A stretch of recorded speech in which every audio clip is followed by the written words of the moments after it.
Welcome to the Salmon Runs YouTube. Enjoy the video. In this video, I will explain how to remove a Ford Focus steering wheel. First, ensure your safety by disconnecting the car's battery. This crucial step prevents any accidental airbag deployment during the process. Next, straighten your front wheels and lock the steering column for stability.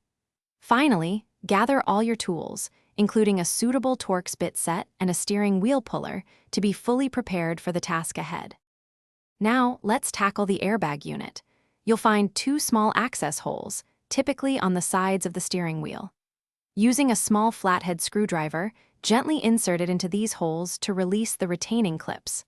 Once the clips are disengaged, carefully pull the airbag unit away from the steering wheel.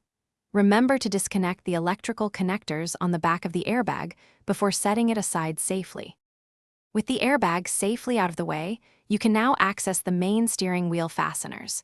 Use the appropriate Torx bit socket to loosen and remove the large central bolt holding the steering wheel in place. Before completely removing the wheel, make a mental note or mark its position relative to the steering column.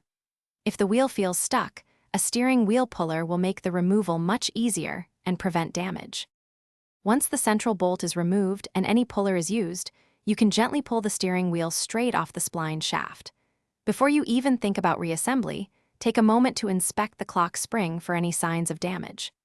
This component is vital for your airbag and other steering wheel functions.